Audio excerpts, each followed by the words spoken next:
Hi friends, welcome to our channel. ఈరోజు నేను అందేకి web series లోని సీజన్ 3 స్టోరీని ఎక్స్ప్లెయిన్ చేయబోతున్నాను. మనం ఆల్రెడీ అందేకి సీజన్ 1, సీజన్ 2ని కూడా ఎక్స్ప్లెయిన్ చేయడం జరిగింది. మీరు ఫస్ట్ టైం ఈ వీడియోని చూస్తుంటే మాత్రం మీరు సీజన్ 1, సీజన్ 2 వీడియోని చూసిన తర్వాతే ఈ వీడియోని చూడండి. అప్పుడే మీకు ఈ వీడియో క్లియర్ గా అర్థమవుతుంది. ఆ అందేకి వెబ్ సిరీస్ లోని సీజన్ 1 మరియు సీజన్ 2 ఎక్స్ప్లెనేషన్ వీడియోస్ లింక్స్ ని ఈ వీడియో డిస్క్రిప్షన్ లో మరియు కామెంట్స్ లో ఇస్తాను, చూసేయండి. Now let's start our video.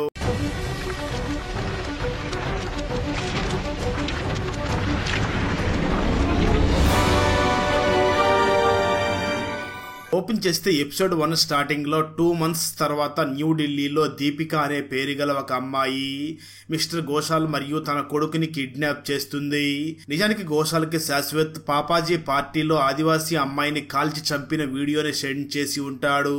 ఆ వీడియో తనకి ఇవ్వమని ఆ దీపిక ఘోషాల్ ని అడుగుతుంది. కానీ ఘోషాల్ మాత్రం నా దగ్గర ఆ వీడియో లేదు అని చెప్తూ ఉంటాడు. దాంతో దీపిక ఆ వీడియో నాకు ఇవ్వకపోతే నీ కొడుకుని చంపేస్తాను అని బెదిరించడంతో ఘోషాల్ భయపడిపోయి ఆ వీడియోని దీపికకి ఇచ్చేస్తాడు. అయినా కూడా దీపిక ఆ ఘోషాల్ని షూట్ చేసి చంపేస్తుంది. మరోపక్క రింకుకి ఆ సమర్థ్ ఎక్కడ ఉన్నాడో తెలియడంతో రింకు తన మనుషులతో కలిసి సమర్థ్ ఉన్న ఆ ప్లేస్ దగ్గరికి వెళ్ళి అక్కడ ఉన్న ఒక ఇంటి మీద ఫైరింగ్ స్టార్ట్ చేస్తారు. వెంటనే ఆ ఇంటి లోపలికి వెళ్ళి చూడగా అప్పటికే సమర్థ్ అక్కడి నుంచి పారిపోయి ఉంటాడు. అప్పుడు లక్కీ వెంటనే ఇంట్లో ఉన్నటువంటి ఒక బ్యాగ్ ని ఓపెన్ చేసి చూడగా అందులో బాంబు ఉంటుంది. దాంతో ఆ బాంబు బ్లాస్ట్ అవడానికంటే ముందే అందరూ కూడా ఆ ఇంట్లో నుంచి బయటకు వచ్చి వాళ్ళ ప్రాణాలని కాపాడుకుంటారు. మరోపక్క పాపాజీని చూసుకోవడానికి గీత అనే ఒక నర్సుని అపాయింట్ చేస్తారు. నిజానికి గీత మరెవరో కాదు, లక్కీకి ఫ్రెండ్ అయి ఉంటుంది. రిసార్ట్కి వచ్చిన తర్వాత రింకు ఆ తేజీని కలిసి నీ టైం అసలు ఏమీ బాగోలేదు, నేను మళ్ళీ బ్రతికాను. పోయినసారి నువ్వు సమర్థతో కలిసి పాపాజీని చంపడానికి ట్రై చేసావు కదా, ఈరోజు సమర్థ్ నా మీద అటాక్ చేశాడు. నేను సమర్థని మరియు తనకి హెల్ప్ చేసిన వాళ్ళందరినీ కూడా చంపేశాను అని బెదిరిస్తాడు. మరోపక్క దామన్ తేజీతో తన బంధాన్ని తెంచుకుని ఉంటాడు. ఎందుకంటే పాపాజీ కిడ్నాపింగ్ వెనకాల ఆ తేజీ ప్రమేయం ఉంది అని ఆ దామన్ కి తెలిసి ఉంటుంది. అలాగే ఇప్పుడు దామన్ కి ఆ పాపాజీ డ్రగ్స్ బిజినెస్ మీద కూడా అసలు ఎటువంటి ఇంట్రెస్ట్ ఉండదు. ఆ తర్వాత తేజీ, గెర్రీ మరియు విశాఖలతో బిజినెస్ డీల్ చేయడానికి వచ్చి డ్రగ్స్ బిజినెస్ ని రింకు చూసుకునే సిచ్యువేషన్ లో లేడు. అందువల్ల నేను ఈ బిజినెస్ ని చూసుకోవాలనుకుంటున్నాను అని చెప్తుంది. కానీ గెర్రీ మరియు విశాఖలు మాత్రం ఆ తేజీతో డీల్ చేసుకోవడానికి అస్సలు ఇంట్రెస్ట్ చూపించరు.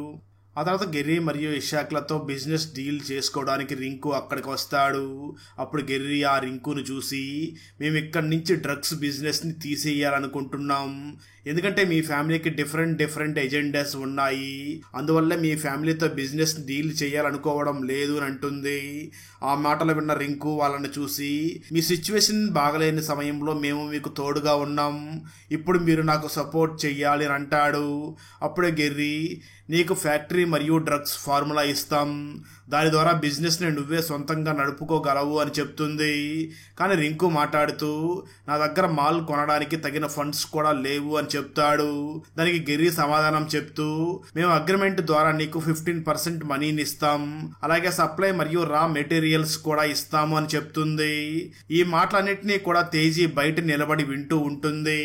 ఆ తర్వాత తేజీ వెంటనే పాపాజీ దగ్గరికి వచ్చి రింకు ఇప్పుడు కూడా గెర్రీ మరియు ఇషాక్లతో బిజినెస్ ని డీల్ చేస్తున్నాడు, సమర్థ వాళ్ళ మనిషే అని తెలిసినా కూడా ఇలా చేస్తున్నాడు అని చెప్తుంది.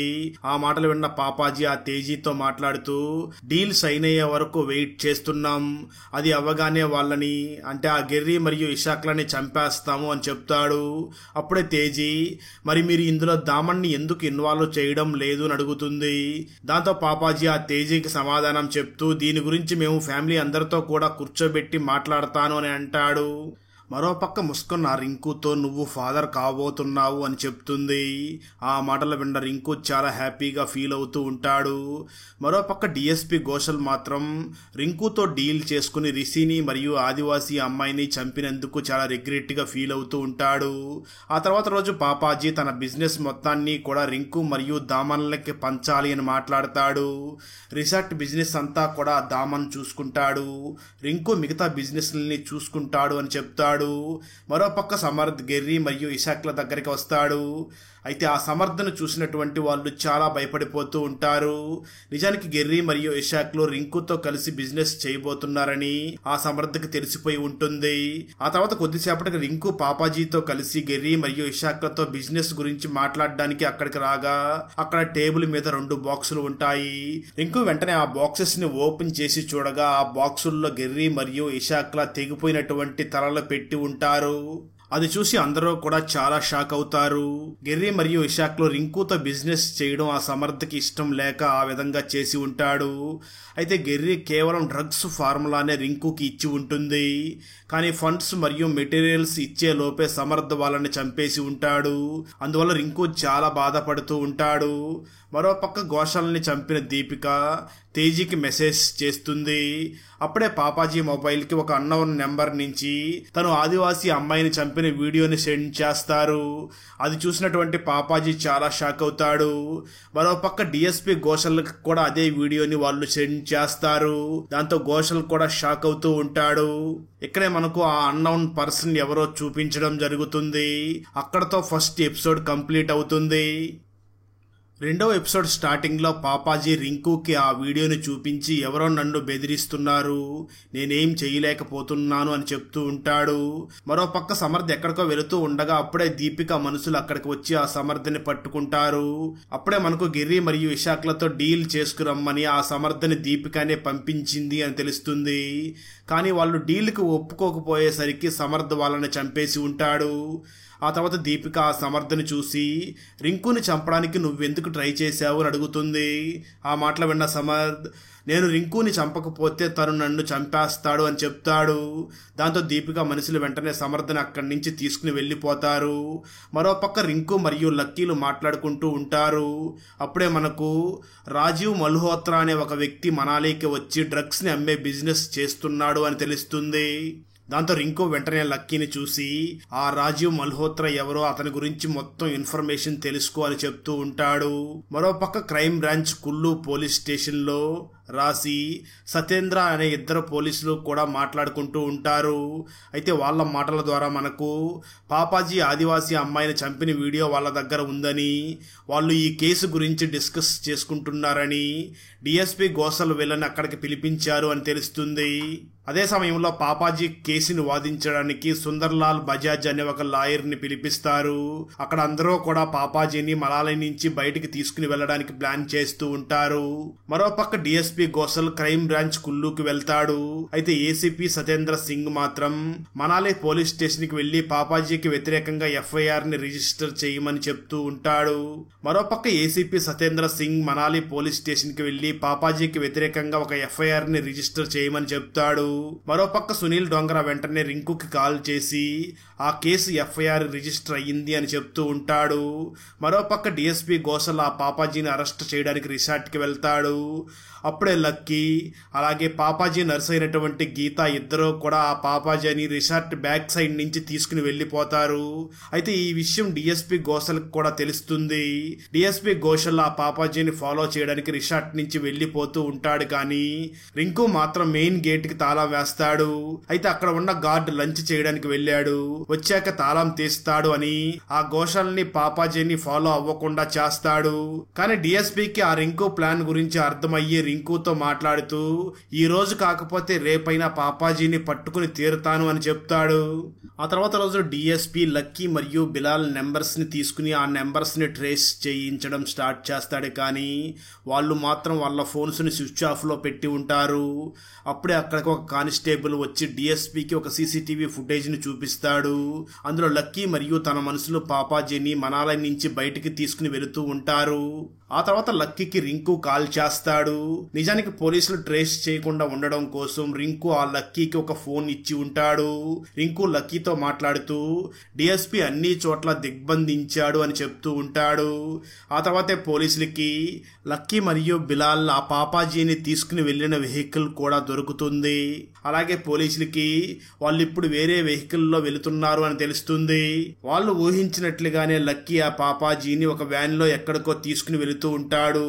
లక్కీ పక్కన గీత కూడా ట్రావెల్ చేస్తూ ఉండడంతో లక్కీ మరియు గీత ఇద్దరు కూడా ఒకరినొకరు ప్రేమించుకుంటూ ఉంటారు. మరోపక్క తేజీ దామన్లో మాట్లాడుకుంటూ ఉండగా దామన్ ఆ తేజీతో మాట్లాడుతూ నేను రిసార్ట్ ని అమ్మాలనుకుంటున్నాను, ఆ తర్వాత మనం ఆ మనీతో అమెరికాకి వెళ్లి సెటిల్ అవ్వచ్చు అని చెప్తాడు. నిజానికి దామన్ తేజీ చేసిన తప్పుల్ని క్షమించలేదు, కానీ అయినప్పటికీ తనతోనే ఉంటాడు. ఆ తర్వాత తేజీ దీపికాకి ఈ విషయాన్ని చెప్పి దామన్ ఇలా చేయకుండా ఆపు అని అంటుంది. ఆ రోజు రాత్రి అవ్వడం వల్ల లక్కీ వ్యాన్ ని ఒక ప్లేస్ లో ఆపి రెస్ట్ తీసుకుంటూ ఉంటారు. అప్పుడే సడన్ గా వాళ్ళకి మెలకు వచ్చి చూడగా పాపాజీ వ్యాన్ లో ఉండడు. అది చూసినటువంటి దాంతో లక్కీ మరియు బిలాల్ ఆ పాపాజీ కోసం వెతకడం స్టార్ట్ చేయగా అప్పుడే గీత బిలాల్ ఫోన్ ని ఆన్ చేస్తుంది. ఆ సమయంలో నిజానికి పాపాజీ అక్కడ ఉన్న కొంతమంది వ్యక్తులతో కలిసి డ్రింక్ చేస్తూ ఉంటాడు. అప్పుడే లక్కీ మరియు బిలాల్ ఆ పాపాజీని వెతుక్కుంటూ అక్కడికి వచ్చి పాపాజీని తమతో పాటు వ్యాన్ దగ్గరికి తీసుకుని వెళ్తారు. అయితే బిలాల్ ఫోన్ ఆన్ అవ్వడం వల్ల పోలీసులు ఆ ఫోన్ ని ట్రేస్ చేస్తారు. ఆ తర్వాత డిఎస్పీ వెంటనే తన టీంతో ఆ పాపాజీని అరెస్ట్ చేయడానికి బయలుదేరి వెళ్తారు. ఈ విషయం రింకుకి తన మనిషి ఫోన్ చేసి పాపాజీ ఉన్న లొకేషన్ డిఎస్పీకి తెలిసిపోయింది, బిలాల్ ఫోన్ ట్రేస్ అయ్యింది అని చెప్తాడు. దాంతో రింకు వెంటనే లాయర్ బజాజ్ కి కాల్ చేసి ఐజీకి కాల్ చేసి డిఎస్పీని ఆపండి అని చెప్తాడు. ఆ వెంటనే రింకు లక్కీకి కాల్ చేసి బిలాల్ ఫోన్ ద్వారా పోలీసులకి మీరు ఉన్న లొకేషన్ తెలిసిపోయింది అని చెప్తాడు. అయితే దారి మధ్యలో డిఎస్పీకి ఆ పాపాజీ వెహికల్ తిరిగి మళ్ళీ మనాలికి వస్తూ కనిపిస్తుంది. ఆ తర్వాత డిఎస్పీ ఆ ఫోన్ ని ట్రేస్ చేస్తూ హాస్పిటల్ కి రీచ్ అవుతాడు. అప్పుడే వాళ్ళకి పాపాజీకి చెస్ట్ పెయిన్ రావడం వల్ల హాస్పిటల్లోని ఐసీయూలో అడ్మిట్ చేశారు అని తెలుస్తుంది. పోలీసులు పాపాజీని అరెస్ట్ చేయకూడదు అని రింకు వాళ్ళు ప్లాన్ చేశారు అని డిఎస్పీకి అర్థమవుతుంది. ఆ తర్వాత లాయర్ బజాజ్ డిఎస్పీకి ఆ పాపాజీ మెడికల్ రిపోర్ట్ ని చూపిస్తాడు. డిఎస్పీ ఆ రిపోర్ట్ ని తన టీం కు చూపించి దాన్ని బాగా చెక్ చెయ్యండి అని అంటాడు. అలాగే తన టీం మెంబర్స్ ని చూసి గీతాని బాగా అబ్జర్వ్ చేయమని చెప్తూ ఉంటాడు. ఆ తర్వాత షేరా రింకుకి కాల్ చేసి మల్హోత్రా మాల్ ఎటువైపు నుంచి వస్తుందో మేము తెలుసుకున్నాము అని చెప్పడంతో రింకు తన మనుషులతో ఆ ప్లేస్ కి వెళ్లి ఆ ట్రక్కులో ఉన్న వ్యక్తిని పట్టుకుని వాళ్ళ గురించి మల్హోత్రాకి బాగా అర్థం కావడానికి ఆ వ్యక్తి వెనకాల వీపు మీద కత్తితో అత్వాల్ అనే పేరుని రాస్తాడు. దాంతో ఆ వ్యక్తి చాలా బాధపడుతూ ఉంటాడు. మరోపక్క రింకు ఎక్కడికో వెళ్లడాన్ని తేజీ చూసి అతన్నే ఫాలో అయ్యి వెళుతూ ఉంటుంది. రింకు ఒక ఇంటికి వెళ్లి అక్కడ ఒక అమ్మాయితో ఇంటిమేట్ అవుతాడు. అప్పుడు తేజీ ఆ అమ్మాయి సలోని అని గుర్తించి తను ఇంకా బ్రతికే ఉందా అని తేజీ ఒక్కసారిగా షాక్ అవుతుంది. అక్కడతో ఎపిసోడ్ 2 కూడా కంప్లీట్ అవుతుంది. మూడో ఎపిసోడ్ స్టార్టింగ్ లో డిఎస్పీ తన టీంతో పాటు హాస్పిటల్ కి వెళ్లి పాపాజీని వేరే హాస్పిటల్ కి షిఫ్ట్ చేయమని చెప్తాడు. అయితే అక్కడికి లాయర్ బజాజ్ వచ్చి డిఎస్పీని చూసి కార్డియాలజిస్ట్ డాక్టర్ కుమార్ అప్రూవ్ లేకుండా ఇక్కడి నుంచి పాపాజీని ఎక్కడికి షిఫ్ట్ చేయలేము అని చెప్తాడు. కానీ ఏసీపీ సతేందర్ సింగ్ మాత్రం వాళ్ళకి కోర్టు పర్మిషన్ లెటర్ ని చూపిస్తాడు. దాంతో డిఎస్పీ ఆ పాపాజీని అరెస్ట్ చేసి తీసుకుని వెళ్లిపోతాడు. మరోపక్క తేజీ ఆ సలోనీని కలవడానికి రాగా సలోని తేజీని చూసి సలోని ఆ తేజీని చూసి నాకు సహాయం చేయమని అడుగుతూ నన్ను ఇక్కడి నుంచి తీసుకుని వెళ్ళు అని అంటుంది. కానీ తేజీకి ఆ సలోని మీద నమ్మకం ఉండదు. అందువల్లే సలోనికి హెల్ప్ చేయడానికి ఒప్పుకోదు.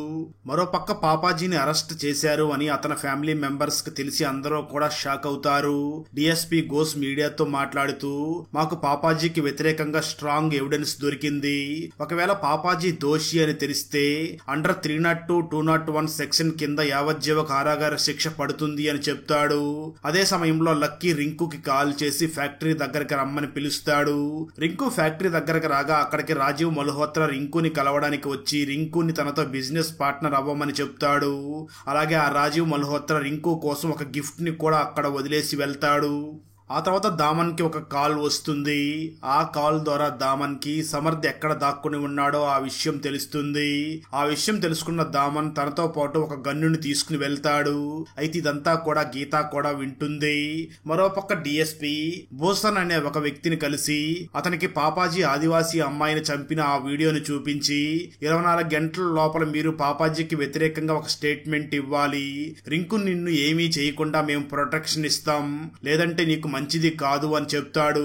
ఎందుకంటే భూషణ్ ఆ రోజు రాత్రి ఆ పార్టీలోనే ఉండి ఉంటాడు. అందుకే డిఎస్పీ అతనికి ఆ విధంగా చెప్తాడు. మరోపక్క తేజీ దీపికకి కాల్ చేసి దామన్ సమర్థని వెతికి కనిపెట్టాడు. ఒకవేళ సమర్థ్ దామన్ కి అంతా చెప్తే నిజం మొత్తం బయటపడుతుంది అని చెప్తుంది. ఆ తర్వాత గీత ఒక వ్యక్తిని కలిసి అతనికి ఇన్ఫర్మేషన్ ఇస్తుంది. అప్పుడే దారిలో డిఎస్పీ కూడా ఆ గీతాని కలుస్తాడు. ఇక్కడే మనకు ఈ గీత నర్సు కాదు, తను ఒక అండర్ కవర్ నార్కోటిక్ ఏజెంట్ అని తెలుస్తుంది. నిజానికి తను ఒక మిషన్ మీద అక్కడికి వచ్చింది అని తెలుస్తుంది. ఈ విషయం తెలియగానే డిఎస్పీ తనతో కలిసి పనిచేయమని ఆ గీతకి ఆఫర్ చేస్తాడు. కానీ దానికి గీత ఒప్పుకోదు. గీత డిఎస్పీని చూసి నా మిషన్ ని రిస్క్ లో పడేయలేను అని చెప్తుంది. మరోపక్క సమర్థ్ రింకు మనిషి ఖైదీలో ఉంటాడు, కానీ సమర్థ్ అతన్ని చంపి అక్కడి నుంచి పారిపోతాడు. ఆ తర్వాత కొద్దిసేపటికి దామన్ మరియు రింకులు కలిసి తమ మనుషులతో అక్కడికి వస్తారు. కానీ వాళ్ళకి సమర్థ్ అక్కడ కనిపించడు. దాంతో వాళ్ళు సమర్థ్ని అక్కడ వెతకడం మొదలు పెడతారు. ఆ సమయంలో సమర్థ్ డిఎస్పీకి కాల్ చేసి తనకి హెల్ప్ చేయమని రిక్వెస్ట్ చేసి ఆ డిఎస్పీతో మాట్లాడుతూ నా దగ్గర అత్వాల్ ఫ్యామిలీకి సంబంధించిన డ్రగ్స్ బిజినెస్ ఎవిడెన్స్ ఉన్నాయి, అవి మీకు దొరికితే అత్వాల్ ఫ్యామిలీ మొత్తం నాశనం అయిపోతుంది అని చెప్పి తన లొకేషన్ ని సెండ్ చేస్తాడు. అలాగే సమర్థ్ అత్వాల్ ఫ్యామిలీకి సంబంధించిన ఇన్ఫర్మేషన్ అంతా కూడా ఒక పెన్ డ్రైవ్ లో పెట్టాను అని ఆ లొకేషన్ ని కూడా డిఎస్పీకి చెప్తాడు. కానీ డిఎస్పీ కంటే ముందే రింకు అండ్ దామన్ లో సమర్థని వెతికి పట్టుకుని అతన్ని చంపేస్తారు. ఆ తర్వాత డిఎస్పీ అక్కడికి వచ్చి సమర్థ చనిపోయి ఉండడాన్ని చూసి చాలా బాధపడుతూ నేను ఇక్కడ ఉన్నా కూడా ఇంకా మనుషులు చనిపోతున్నారు, నేనేమీ చేయలేకపోతున్నాను అని ఆ డిఎస్పీ ఫీల్ అవుతూ ఉంటాడు. మరోపక్క తేజీ సలోనీని కలవడానికి వెళ్ళగా ఆ సలోని తేజీతో మాట్లాడుతూ పాపాజీ పోలీస్ కస్టడీలో ఉన్నారని తెలిసింది, రిషి చనిపోవడాన్ని కల్లారా చూసిన ఏకైక విట్నెస్ నేనే, కావాలంటే పాపాజీ బయటికి రాకుండా చేయగలను అని చెప్తుంది. ఆ మాటలు వినగానే తేజీ ఆ సలోనీని అక్కడి నుంచి తప్పిస్తుంది. ఆ తర్వాత డిఎస్పీ సమర్థ చెప్పిన ఆ లొకేషన్కి వెళ్ళగా అక్కడ డిఎస్పీకి ఒక పెన్ డ్రైవ్ దొరుకుతుంది. అక్కడతో 3వ ఎపిసోడ్ కూడా కంప్లీట్ అవుతుంది. 4వ ఎపిసోడ్ స్టార్టింగ్ లో పాపాజీకి హెల్త్ బాగుండలేదు అని వేరే హాస్పిటల్లో అడ్మిట్ చేసి ఉంటారు. అక్కడే పాపాజీకి బెడ్ పక్కన ఒక గాజు దొరుకుతుంది. ఆ గాజును చూసిన పాపాజీ చాలా షాక్ అయ్యి కంగారు పడతాడు. అసలు పాపాజీ ఎందుకు అలా రియాక్ట్ అయ్యాడో మనకు తర్వాత తెలుస్తుంది. ఆ తర్వాత పాపాజీ మెడికల్ హెల్త్ కారణంగా అతనికి బెయిల్ కూడా దొరుకుతుంది, కానీ అతనిని సిటీ వదిలిపెట్టి వెళ్ళొద్దు అని చెప్పి ఉంటారు. మరోపక్క భూషణ్ తన ఇంటికి తిరిగి రాగా తన వైఫ్ ని ఎవరో షూట్ చేసి చంపేసి ఉండడం చూసి భూషణ్ చాలా బాధపడి ఏడుస్తూ ఉంటాడు. అప్పుడే అక్కడికి రింకు వచ్చి భూషణ్ ని కూడా చంపేస్తాడు. భూషణ్ ఆ డిఎస్పీకి హెల్ప్ చేయడానికి, అంటే కోర్టులో పాపాజీకి వ్యతిరేకంగా సాక్ష్యం చెప్పడానికి రెడీ అయ్యాడు అని రింకుకు తెలియడంతోనే ఆ భూషణ్ ని చంపేస్తాడు. ఆ తర్వాత రింకు పాపాజీతో సమర్థ చనిపోయాడు, దామన్ సమర్థను చంపేశాడు అని చెప్పడంతో ఆ మాటలు విన్న పాపాజీ చాలా హ్యాపీగా ఫీల్ అవుతాడు. సరిగ్గా అదే సమయంలో లక్కీ అక్కడికి వచ్చి రింకుని చూసి సలోని పారిపోయింది అని చెప్తాడు. ఆ మాటలు విన్న రింకు ఒక్కసారిగా కంగారు పడుతూ ఇదంతా కూడా తేజీ చేసిన పనే అని అనుకుంటూ ఉంటాడు. మరోపక్క భూషణ్ ఇంటికి డిఎస్పీ రీచ్ అవ్వగా అక్కడికి ఆల్రెడీ సునీల్ డోంగరా వచ్చి ఉంటాడు. సునీల్ డోంగరా డిఎస్పీని చూసి భూషణ్ వైఫ్ కి మరియు గార్డ్ కి మధ్య ఎఫ్ఐఆర్ ఉంది, ఇది భూషణ్ చూసి కోపంతో తన వైఫ్ ని గార్డ్ ని కూడా చంపేసి ఆ తర్వాత తనను తాను షూట్ చేసుకుని ఆత్మహత్య చేసుకున్నాడు అని ఒక ఫేక్ స్టోరీని చెప్తాడు. అయితే ఈ మాటలు డిఎస్పీ అసలు నమ్మడు. వీటన్నిటి వెనకాల రింకు ఉన్నాడు అని బలంగా నమ్ముతూ ఉంటాడు.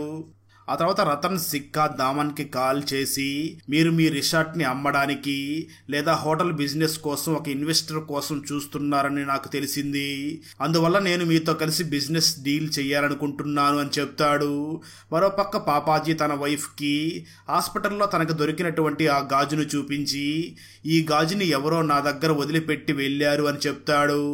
సరిగ్గా అదే సమయంలో మరోపక్క సలోని పరిగెత్తుకుంటూ పారిపోయి డైరెక్ట్ గా డిఎస్పీ దగ్గరికి వచ్చి రింకునే మా టీం అందరినీ కూడా చంపేశాడు, నన్ను కూడా చంపేస్తాడు అని చెప్తుంది. ఆ మాటలు విన్న డిఎస్పీ సలోనిని చూసి మరి రింకు నిన్నెందుకు చంపకుండా వదిలేశాడు అని అడుగుతాడు.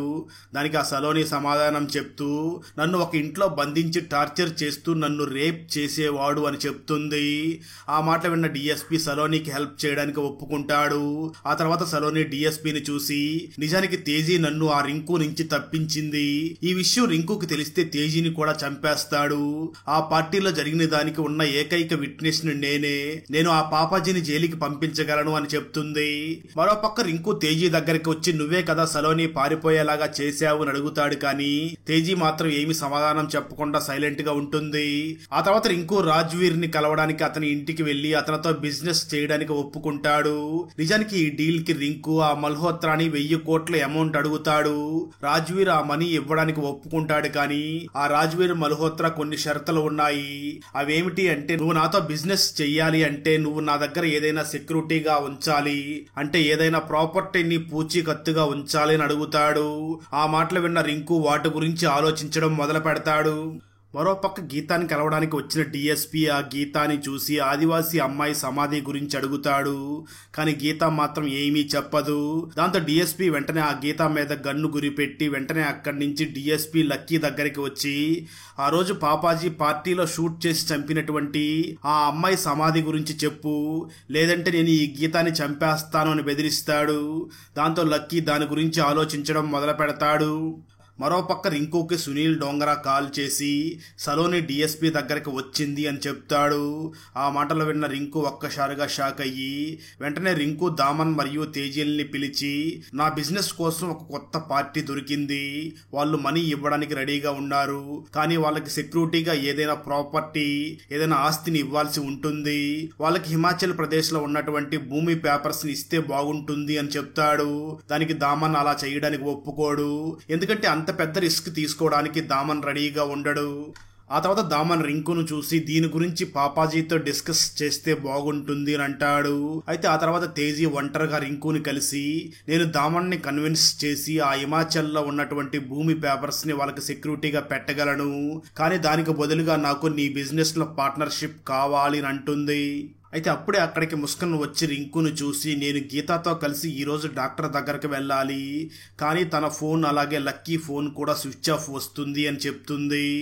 ఆ మాటలు విన్న రింకు వెంటనే షేరాకి కాల్ చేసి లక్కీ గురించి తెలుసుకోమని చెప్తాడు. మరోపక్క డిఎస్పీ ఆ రింకు ఆదివాసీ అమ్మాయిని పూడ్చిపెట్టిన ఆ ప్లేస్ దగ్గరికి వస్తాడు. అక్కడి డిఎస్పీకి ఆదివాసీ అమ్మాయి బాడీ కూడా దొరుకుతుంది. అప్పుడే అక్కడ ఉన్నటువంటి ఒక కానిస్టేబుల్ సీక్రెట్ గా సునీల్ డోంగరాకి కాల్ చేసి డిఎస్పీకి ఆ ఆదివాసీ అమ్మాయి బాడీ దొరికింది అని చెప్పడంతో సునీల్ డోంగరా వెంటనే రింకుకి ఫోన్ చేసి ఆ విషయాన్ని చెప్తాడు. మరోపక్క మల్హోత్రా రింకు ఫ్యామిలీ రిసార్ట్ లో సీసీటీవీల్ని పెట్టి వాళ్ళని అబ్జర్వ్ చేస్తూ ఉంటాడు. అక్కడతో 4వ ఎపిసోడ్ కూడా పూర్తవుతుంది. 5వ ఎపిసోడ్ స్టార్టింగ్ లో రింకు షేరా మరియు లక్కీలని బెదిరిస్తూ ఆ ఆదివాసీ అమ్మాయి డెడ్ బాడీని పాతిపెట్టిన విషయం మీలో ఎవరైనా డిఎస్పీకి చెప్పారని నాకు తెలిస్తే వాళ్ళని వదిలిపెట్టను అని అంటాడు. ఆ తర్వాత లక్కీ తన గర్ల్ ఫ్రెండ్ అయినటువంటి గీత దగ్గరికి వచ్చి ఆదివాసీ అమ్మాయి డెడ్ బాడీ గురించి నేనే డిఎస్పీకి చెప్పాను అని రింకుకి నా మీద డౌట్ వచ్చింది, నీ ప్రాణం కాపాడడం కోసమే నేను డిఎస్పీకి హెల్ప్ చేశాను అని రింకుకి తెలిస్తే నిన్ను చంపేస్తాడు, అందుకే నువ్వు ఇక్కడి నుంచి వెళ్ళిపో అని అంటాడు. అయితే ఆ మాటలు విన్న గీత లక్కీతో మాట్లాడుతూ నేను ఒక నార్కోటిక్ ఏజెంట్ని అని నిజం చెప్తుంది. ఎందుకంటే గీత ఆ లక్కీని లవ్ చేయడం స్టార్ట్ చేసి ఉంటుంది, అందుకే తనకు నిజం చెప్తుంది. ఆ మాటలు విన్న లక్కీ షాక్ అయ్యి గీతాని చూసి అంటే ఇన్ని రోజుల నుంచి నువ్వు నాతో లవ్ చేసినట్లుగా నటించావా అని అడుగుతాడు. అయితే ఆ మాటలు విన్న గీత మాత్రం నేను మొదట్లో నా పని నేను చేసుకునేదాన్ని, కానీ ఆ తర్వాత నేను మెల్లమెల్లగా నిన్ను లవ్ చేయడం స్టార్ట్ చేశాను, నాకు మనాలి నుంచి వెళ్ళిపోవాలని ఆర్డర్స్ కూడా వచ్చాయి, కానీ నేను నీతో ఉండాలని అనుకుంటున్నాను, రేపు మార్నింగ్ నేను 7 గంటలకి నీకోసం ఇక్కడే వెయిట్ చేస్తూ ఉంటాను అని చెప్పి అక్కడి నుంచి వెళ్ళిపోతుంది. మరోపక్క డిఎస్పీ బెంగాలీలో ఉంటున్నటువంటి సుబ్బు అనే వ్యక్తికి కాల్ చేసి ఆదివాసీ అమ్మాయి ఇంటికి వెళ్లి వాళ్ళ డిఎన్ఏని కలెక్ట్ చేసి తీసుకురా అని చెప్తాడు. ఆ తర్వాత కోర్టు హీరింగ్ స్టార్ట్ అవుతుంది. ఆదివాసీ అమ్మాయి తరపున వాదించే కమలేష్ అనే పేరు గల లాయర్ దామన్ ని చూసి ఆదివాసీ అమ్మాయికి బుల్లెట్ తగిలినప్పుడు మీరు ఎక్కడ ఉన్నారు అని అడుగుతాడు. దానికి దామన్ నేను ఆ టైంలో అక్కడ లేను, పాపాజీ హెల్త్ బాగోలేనందువల్ల నేను తనని రూమ్ లో వదిలిపెట్టడానికి వెళ్ళాను అని చెప్తాడు. దానికి ఆ లాయర్ వెంటనే దామన్ని చూసి మీరు ఆ టైంలో పాపాజీతో పాటు రూమ్ లోనే ఉన్నారు అని చెప్పడానికి ప్రూఫ్ ఏమిటి అని అడుగుతాడు. దానికి దామన్ తేజీయే సాక్ష్యం అని చెప్తాడు. లాయర్ వెంటనే దామన్ కి కాల్ రికార్డింగ్ వినిపిస్తూ మీ వైఫ్ మీతో పాటు ఉండి ఉంటే మరి 10:40 మీకెందుకు కాల్ చేసింది అని అడుగుతాడు. దాంతో దామన్ ఆ ప్రశ్నకి ఎటువంటి సమాధానం చెప్పలేకపోతాడు. ఆ తర్వాత లాయర్ వెంటనే జడ్జిని చూసి నెక్స్ట్ హీరింగ్ లో తేజీని దామనిచ్చిన స్టేట్మెంట్ ని వెరిఫై చేసుకోవడానికి కోర్టుకి పిలవాలి అని అంటాడు. సరిగ్గా ఆ సమయంలోనే పాపాజీకి ఒక కర్చీఫ్ దొరుకుతుంది. దాన్ని చూసిన పాపాజీ ఒక్కసారిగా షాక్ అవుతాడు. దాంతో పాపాజీ గతానికి సంబంధించిన కొన్ని జ్ఞాపకాలు ఆ పాపాజీకి గుర్తుకు వస్తాయి. గతంలో ఒక లేడీ ఆ కర్చీఫ్ మీద డిజైన్ వేస్తూ ఉంటుంది. ప్రెజెంట్ లో బెంగాలీలోని సుదర్బన్ లో ఉన్నటువంటి ఆదివాసీ అమ్మాయి పేరెంట్స్ దగ్గరికి ఒక వ్యక్తి వచ్చి మీ కూతురు మిమ్మల్ని తన దగ్గరికి తీసుకురమ్మని చెప్పింది అని అంటాడు. మరోపక్క మనాలి బస్టాండ్ దగ్గర ఆ గీత లక్కీ కోసం వెయిట్ చేస్తూ ఉండగా అక్కడికి రింకు మనుషులు వచ్చి తనని కిడ్నాప్ చేసి తీసుకుని వెళ్తారు. ఆ తర్వాత లక్కీ అక్కడికి వచ్చి చూడగా అక్కడ గీత ఉండదు. అప్పుడే లక్కీకి షేరా కాల్ చేసి రింకు నిన్ను రమ్మని పిలిచాడు అని చెప్పడంతో లక్కీ వెంటనే ఆ రింకు దగ్గరికి వస్తాడు. అప్పటికే గీతాని రింకు అక్కడ బంధించి ఉంటాడు. నిజానికి గీత ఒక నార్కోటిక్ ఏజెంట్ అని, ఇన్ని రోజుల నుంచి తనని అబ్జర్వ్ చేస్తుంది అని ఆ రింకుకి తెలుస్తుంది. అలాగే గీతాన్ని కాపాడడానికి లక్కీ ఆదివాసీ అమ్మాయి డెడ్ బాడీ గురించి డిఎస్పీకి చెప్పాడు అని కూడా రింకుకి తెలిసిపోయి ఉంటుంది. వెంటనే లక్కీ ఎదురుగానే ఆ రింకు గీతా బట్టలు విప్పిస్తాడు. ఇది చూసినటువంటి లక్కీ తానే స్వయంగా ఆ గీతాన్ని కాల్చి చంపుతాడు. ఎందుకంటే లక్కీ ఇదంతా చూడలేక ఆ గీతాన్ని చంపేసి చాలా బాధపడుతూ ఉంటాడు. నిజానికి ఈ రింకు వల్ల లక్కీ ముందు తన తమ్ముణ్ణి, ఇప్పుడు తన గర్ల్ ఫ్రెండ్ ని కూడా కోల్పోతాడు. మరోపక్క డిఎస్పీకి శోభు వీడియో కాల్ చేసి ఆదివాసీ అమ్మాయి పేరెంట్స్ ఇంట్లో లేరు, అయితే ఇల్లంతా కూడా చాలా క్లీన్ గా ఉంది అని చెప్తాడు. నిజానికి ఆదివాసీ అమ్మాయి వల్ల డిఎన్ఏ డిఎస్పీకి దొరకకూడదు అని రింకు మనుషులు వాళ్ళని తీసుకుని వెళుతూ ఇల్లంతా కూడా క్లీన్ చేసి వెళ్లిపోయి ఉంటారు. ఆ తర్వాత డిఎస్పీకి లక్కీ కాల్ చేసి గీత డెడ్ బాడీని వాళ్ళ ఇంటికి పంపించు అని చెప్పి అక్కడి నుంచి వెళ్లిపోతాడు. వెంటనే కోర్టులో నెక్స్ట్ హీరింగ్ కూడా స్టార్ట్ అవుతుంది. లాయర్ కమలేష్ వెంటనే తేజీని చూసి ఆదివాసీ అమ్మాయికి బుల్లెట్ తగిలిందని నీకెలా తెలుసు అని అడుగుతాడు. దానికి తేజీ సమాధానం చెప్తూ నేను అంబులెన్స్ శబ్దం విన్నాను, అంబులెన్స్ ఆ ఆదివాసీ అమ్మాయి కోసమే వచ్చింది, ఆ టైంలో నేను పాపాజీ దామన్తో ఉన్నాను అని చెప్తుంది.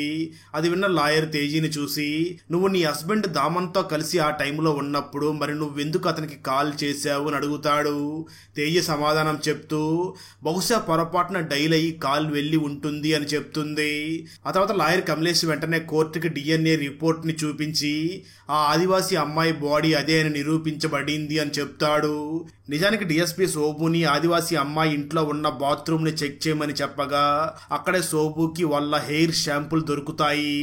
అలాగే ఆ వీడియో, అదే ఆ అమ్మాయిని షూట్ చేసి చంపిన వీడియో కూడా జెన్యూన్ అని రిపోర్ట్ వస్తుంది. ఆ తర్వాత డిఎస్పీ సలోని దగ్గరికి వచ్చి కోర్టులో పాపాజీకి వ్యతిరేకంగా సాక్ష్యం చెప్పు, నీకేం అవ్వకుండా నేను చూసుకుంటాను అని అంటాడు. దానికి సలోని కూడా ఒప్పుకుంటుంది. అయితే కోర్టులో సలోని పాపాజీకి వ్యతిరేకంగా సాక్ష్యం చెప్తుందేమో అని ఆ దామన్ చాలా భయపడిపోతూ ఉండగా రింకు దామన్ని చూసి నువ్వు టెన్షన్ తీసుకోకు, నేనంతా కూడా మేనేజ్ చేస్తాను అని చెప్తాడు. ఆ తర్వాత కోర్టు హీరింగ్ కి డిఎస్పీ తన టీంతో పాటు సలోనిని కోర్టులో సాక్ష్యం చెప్పించడానికి తీసుకుని వెళుతూ ఉండగా దారి మధ్యలోనే రింకు మనుషులు వాళ్ళ మీద దాడి చేస్తారు.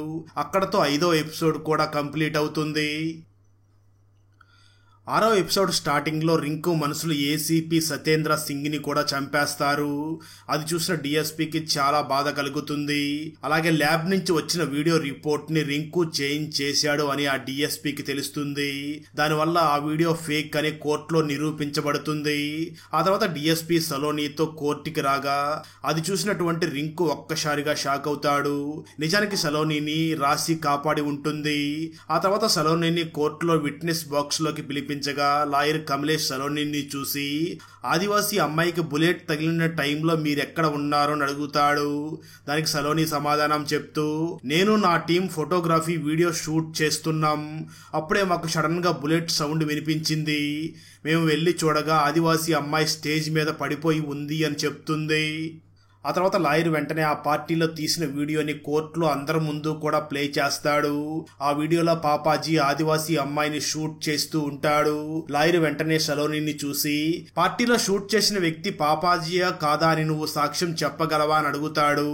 దానికి ఆ సలోని ఆ బుల్లెట్ తగిలిన అమ్మాయి ఆదివాసీ అమ్మాయే కానీ ఆ ఇన్సిడెంట్ జరిగిన టైంకి పాపాజీ పార్టీలో నుంచి దామన్తో పాటు వెళ్లిపోయాడు, ఈ వీడియో ఫేక్, ఆ వీడియోని అసలు ఎవరో కూడా షూట్ చేయలేదు అని ఒక అబద్ధం సాక్ష్యం చెప్తుంది. ఆ మాటలు విన్న డిఎస్పీకి చాలా కోపం వస్తుంది, కానీ అతను ఏమీ చేయలేకపోతాడు. ఆ తర్వాత రాశి డిఎస్పీ దగ్గరికి వచ్చి మన టీంలోని ఆఫీసర్ జగదీప్ సునీల్ డోంగ్రాతో కలిసిపోయాడు, కానీ అతను పారిపోయాడు, తొందరగా పట్టుకుంటాము అని చెప్తుంది. ఆ తర్వాత రింకు తేజీతో సలోనీని కలుస్తాడు. సలోని స్టార్టింగ్ నుంచి రింకుతో కలిసిపోయి ఉంటుంది. ఇదంతా కూడా రింకు మరియు సలోనీల ప్లాన్ అయి ఉంటుంది. నిజానికి రింకు సలోని మరియు శాశ్వతులని చంపడానికి వచ్చి శాశ్వత్ని చంపేసి వెంటనే తనను చూసి వాళ్ళు అక్కడ ఉన్న విషయం తేజీనే తనకు చెప్పింది అని ఆ సలోనికి రింకు చెప్తాడు. దాంతో సలోని ఈ తేజీకి సరైన గుణపాఠం నేర్పించడం కోసమని రింకుని ఒక ఛాన్స్ అడిగి ఉంటుంది. ఇదంతా కూడా రింకు మరియు సలోనీల ప్లాన్ అని ఆ తేజీకి తెలిసి ఒక్కసారిగా షాక్ అవుతుంది. మరోపక్క రిసార్ట్ లో ముస్కాన్ కి బేబీ షవర్ ఫంక్షన్ జరుగుతూ ఉంటుంది. ఆ సమయంలో పాపాజీ తన రూమ్ లోకి రాగానే తనకి అక్కడ ఒక నెక్లెస్ కనిపిస్తుంది. దాన్ని చూసిన పాపాజీ చాలా కంగారు పడతాడు. నిజానికి ఫ్లాష్ బ్యాక్ లో సేమ్ అలాంటి నెక్లెస్ ఒక లేడీ మెడలో ఉంటుంది. ఆ లేడీతో రాజ్వీర్ మల్హోత్రా కలిసి ఉంటాడు. ప్రెజెంట్ సీన్ లో పాపాజీ దగ్గరికి దామన్ మమ్మీ వచ్చి ఆ నెక్లెస్ ని చూసి తను కూడా షాక్ అయ్యి వెంటనే పాపాజీతో మాట్లాడుతూ చనిపోయిన వాళ్ళు తిరిగి రారు అని చెప్తుంది. అసలు ఆమె ఎవరి గురించి మాట్లాడుతుందో మనకి తర్వాత తెలుస్తుంది.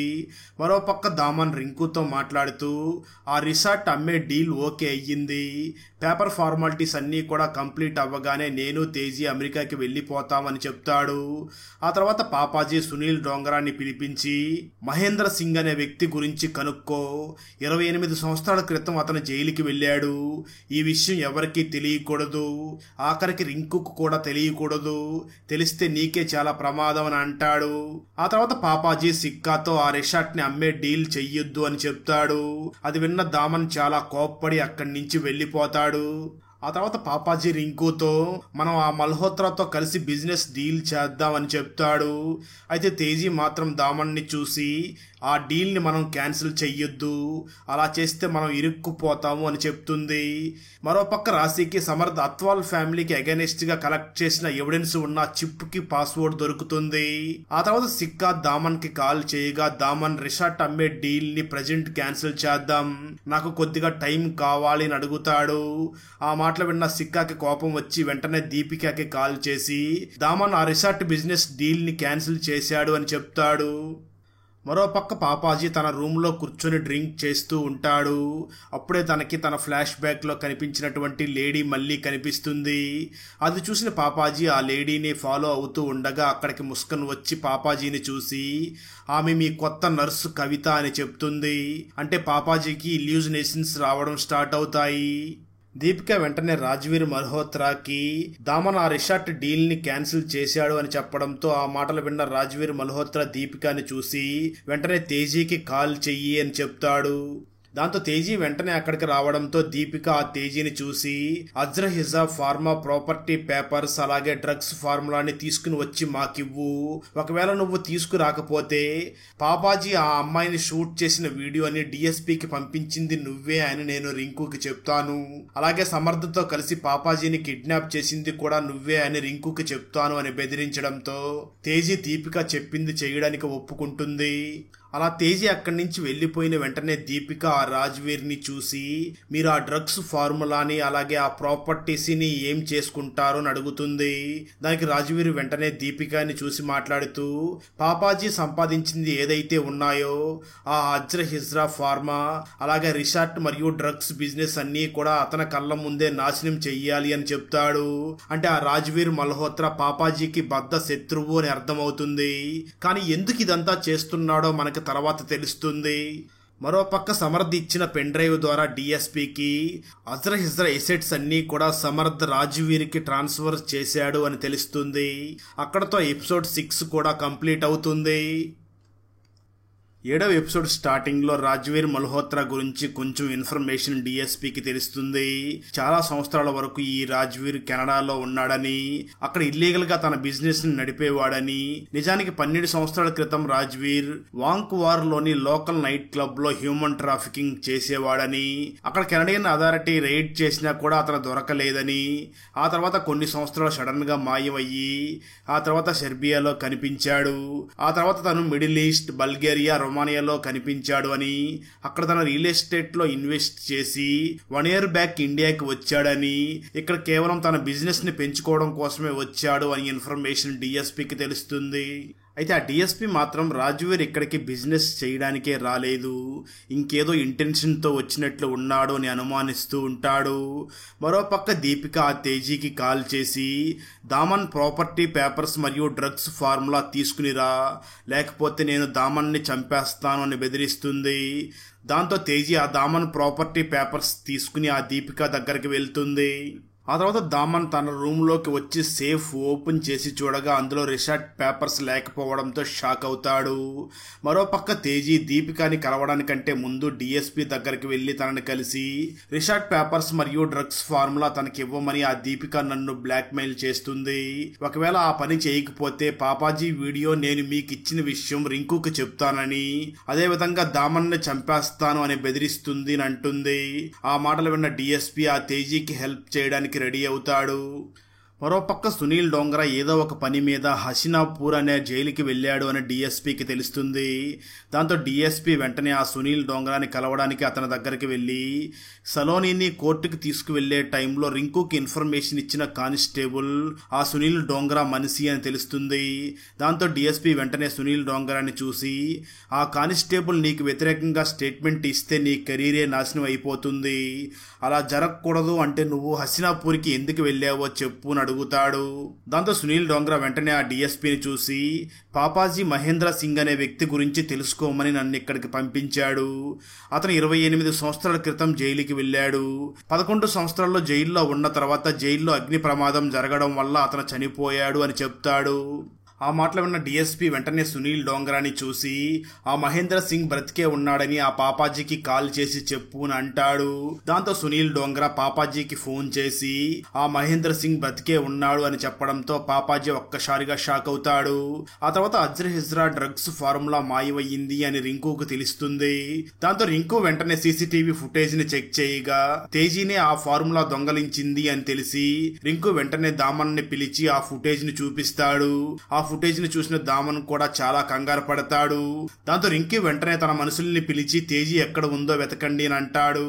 మరోపక్క తేజీ దీపికాని కలవడానికి వచ్చి నేను ఆ ఫార్ములా మరియు ప్రాపర్టీ పేపర్స్ ని మిస్టర్ మల్హోత్రాకే ఇస్తాను అని చెప్తుంది. అయితే దీపికాకి తేజీ వేసిన ప్లాన్ అర్థమయ్యి ఈ తేజీ డిఎస్పీతో కలిసి వచ్చినట్లుగా ఉంది అని అర్థం చేసుకుంటుంది. దాంతో ఆ దీపిక వెంటనే తన మనిషిని చూసి ఆ తేజీ దగ్గర నుంచి పేపర్స్ మొత్తం తీసుకో అని చెప్పి తను వెళ్లి కారులో కూర్చుంటుంది. దాంతో దీపిక మనిషి ఆ తేజీని షూట్ చేయబోతూ ఉంటాడు. సరిగ్గా అదే సమయంలో డిఎస్పీ అక్కడికి వచ్చి తేజీని కాపాడుతాడు. దాంతో తేజీ తన ప్రాణాలను కాపాడుకుని పరిగెత్తుతూ ఉండగా ఇంతలో అక్కడికి రింకు మరియు దామన్లో వచ్చి డిఎస్పీ మరియు తేజీలని మరొక వ్యక్తి నుంచి కూడా కాపాడతారు. అయితే ఇంతలో అక్కడికి దీపిక మనుషులు చాలా మంది వచ్చి ఫైరింగ్ స్టార్ట్ చేస్తారు, కానీ దామన్ మరియు రింకులు వాళ్ళందరినీ కూడా చంపేస్తారు. అయితే ఆ సమయంలో ఒక వ్యక్తి చనిపోయే ముందు తేజీని షూట్ చేయగా వెంటనే దామన్ మరియు రింకులు ఆ తేజీని హాస్పిటల్కి తీసుకుని వెళ్లడంతో తేజీ బతుకుతుంది. మరోపక్క పాపాజీకి ఫ్లాష్ బ్యాక్ లో కనిపించిన ఆ అమ్మాయే మళ్లీ తన రూమ్ వైపు వస్తున్నట్లుగా కనిపిస్తుంది. అది చూసినటువంటి పాపాజీ వెంటనే తనని షూట్ చేయడానికి గన్ ఎయిమ్ చేసి షూట్ చేస్తాడు. వెంటనే పాపాజీ ఆ అమ్మాయి బాడీ దగ్గరికి రాగా ఆ లేడీ మరెవరో కాదు, ముస్కన్ అని తెలుస్తుంది. అది చూసిన పాపాజీ పరిస్థితి చాలా దారుణంగా మారిపోతుంది. అతను మెంటల్ గా చాలా డిస్టర్బ్ అవుతాడు. అదే సమయంలో పాపాజీ నర్సు అక్కడికి వచ్చి ముస్కన్ డెడ్ బాడీని చూసి షాక్ అవుతుంది. వెంటనే పాపాజీ ఆ నర్సుని బెదిరిస్తూ ఈ విషయం ఎవరికైనా చెప్తే నిన్ను కూడా చంపేస్తా అని బెదిరిస్తాడు. ఆ తర్వాత షేరా రింకుకి కాల్ చేసి ముస్కన్ చనిపోయింది అని చెప్పడంతో రింకు చాలా బాధపడి ఏడుస్తూ ఉంటాడు. మరోపక్క నర్సు మల్హోత్రాకి కాల్ చేసి పాపాజీ మత్తులో ముస్కన్ ని షూట్ చేసి చంపేశాడు అని చెప్తుంది. ఆ మాటలు విన్న మల్హోత్రా ఆ నర్సుకి నువ్వు ఆ మనాలిని వదిలిపెట్టి వెళ్ళిపో అని చెప్తాడు. అంటే ఈ నర్సు కూడా ఆ మల్హోత్రా మనిషి అయి ఉంటుంది. అక్కడతో 7వ ఎపిసోడ్ కూడా పూర్తవుతుంది. 8వ ఎపిసోడ్ స్టార్టింగ్ లో ఆ తర్వాత రింకు రిషాట్ దగ్గరికి వచ్చి తన అమ్మతో ముస్కన్ని చంపిన వ్యక్తిని నేను చంపేంత వరకు నేను ఈ ముస్కన్కి అంతిమ సంస్కారాలు చెయ్యను అని చెప్తాడు. ఆ తర్వాత పాపాజీ తన వైఫ్ దగ్గరికి వెళ్లి నేనే మత్తులో ఆ ముస్కన్ని కాల్చి చంపేశాను అని చెప్తాడు. ఆ మాటలు విన్న ఆమె చాలా షాక్ అవుతుంది. అప్పుడే అక్కడికి రింకు వచ్చి ఆ పాపాజీని చూసి ముస్కన్ అంత రాత్రి సమయంలో బయటికి ఎందుకు వెళ్ళింది, మీకేమైనా చెప్పి వెళ్ళిందా అని అడుగుతాడు. కానీ పాపాజీ మాత్రం ఏమీ సమాధానం చెప్పడు. దాంతో ఆ రింకుకి రాజ్వీర్ మల్హోత్రా మీద డౌట్ వచ్చి తనే ఆ ముస్కన్ని చంపించి ఉంటాడో అని అర్థం చేసుకుని రాజ్వీర్ని చంపడానికి రింకు అతని ఇంటికి వెళ్తాడు. ఆ తర్వాత డిఎస్పీ వెంటనే రిసార్ట్కి వచ్చి సునీల్ డోంగ్రాని కలిసి ముస్కన్ అటాప్సీ రిపోర్ట్ని అడుగుతాడు. మరోపక్క హాస్పిటల్లో తేజీకి స్పృహ వచ్చి దామన్ని చూసి దీపిక నన్ను బ్లాక్మెయిల్ చేసింది, తనకి ప్రాపర్టీ పేపర్స్ మరియు డ్రగ్స్ ఫార్ములా ఇవ్వకపోతే ఆదివాసీ అమ్మాయిని చంపిన ఆ వీడియోని డిఎస్పీకి పంపించింది నేనే అని రింకుకి చెప్తాను అంటుంది. అలాగే ఆ రాజ్వీర్ నిన్ను కూడా చంపేస్తా అని బెదిరించాడు అని చెప్తుంది. మరోపక్క డిఎస్పీ అటాప్సీ రిపోర్ట్ని పోలీస్ స్టేషన్కి తీసుకుని వెళ్ళగా అప్పుడే డిఎస్పీకి ఆ అటాప్సీ రిపోర్ట్ ద్వారా ముస్కన్కి హెవీ బ్లడ్ లాస్ జరిగిందని తెలుస్తుంది. కానీ క్రైమ్ సీన్ మరియు ఫొటోస్లో బ్లడ్ ఉండదు. అలాగే ముస్కన్ బాడీని లాక్కుని తీసుకుని వెళ్లారు అని ఆ డిఎస్పీకి తెలుస్తుంది. దాంతో డిఎస్పీ వెంటనే రాశిని ఆఖరిసారిగా ముస్కన్ని కలిసింది ఎవరు అని అడుగుతాడు. దానికి రాశి పాపాజీనే చివరిసారిగా కలిశాడు అని చెప్తుంది. అలాగే ఆ రాశి డిఎస్పీని చూసి మాట్లాడుతూ రింకు మరియు దామన్లో ఆ టైంలో తేజీతో హాస్పిటల్లో ఉన్నారు, అలాగే ఇంట్లో మిగతా లేడీస్ అందరూ కూడా అమృత్సర్కి వెళ్లారు అని చెప్పగా అది విన్న డిఎస్పీకి పాపాజీ మీద డౌట్ వస్తుంది. దాంతో డిఎస్పీ వెంటనే తన టీంతో రిసార్ట్కి వెళ్లి అక్కడ మొత్తం వెతికి వెంటనే తను పాపాజీ దగ్గరికి వచ్చి మహేంద్ర సింగ్ ఫొటోస్ చూపిస్తాడు. ఆ మహేంద్ర సింగ్ మరెవరో కాదు, రాజ్వీర్ మల్హోత్రా. అది చూసిన పాపాజీ చాలా కంగారు పడుతూ ఉంటాడు. మరోపక్క రింకు ఆ రాజ్వీర్ మల్హోత్రా ఇంటి దగ్గరికి వెళ్లి అతని మనుషుల్ని చంపుతూ ఉంటాడు. అప్పుడు రింకుకి గోడ మీద కొన్ని ఫొటోస్ కనిపిస్తాయి. వాటిని చూడగానే రింకు ఒక్కసారిగా షాక్ అవుతాడు.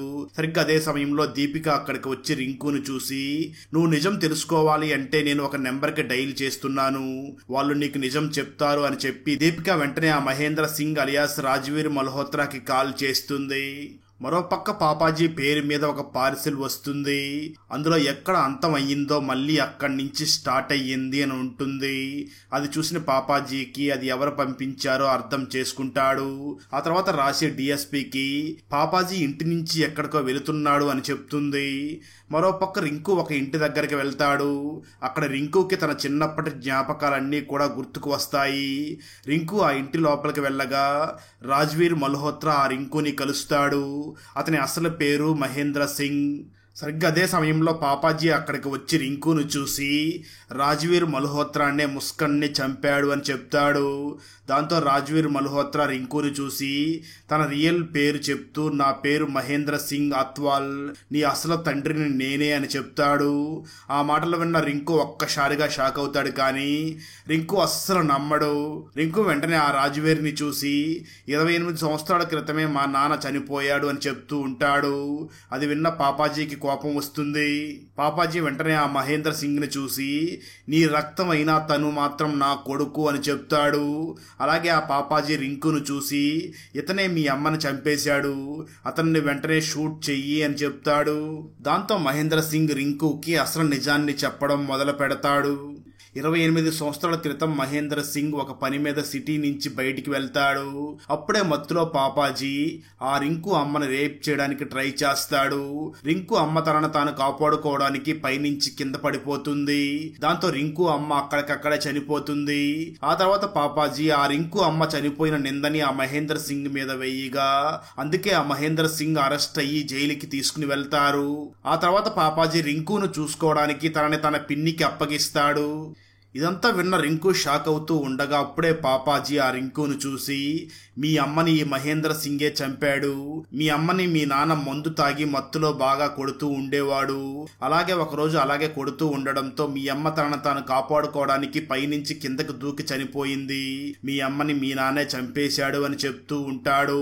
ఆ సమయంలో మహేంద్ర సింగ్ ఆ రింకును చూసి నీకొక నిజం చెప్పనా, ఈ పాపాజీనే ముస్కన్, అదే నీ భార్యని కూడా చంపేశాడు అని చెప్తాడు.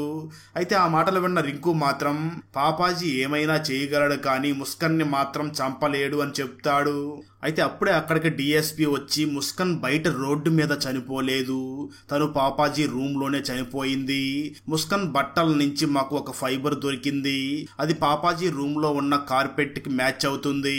అలాగే ముస్కాన్ చేతి వేళ్ల గోర్లలో ఆ పాపాజీ స్కిన్ దొరికింది అని చెప్పడంతో అది విన్న రింకు వెంటనే పాపాజీ హ్యాండ్ ని చెక్ చేయగా పాపాజీ చేతి మీద గోర్లతో గోకినట్లుగా గుర్తులు ఉంటాయి. దాంతో పాపాజీ ఆ రింకుకి జరిగిందంతా నిజం చెప్తాడు.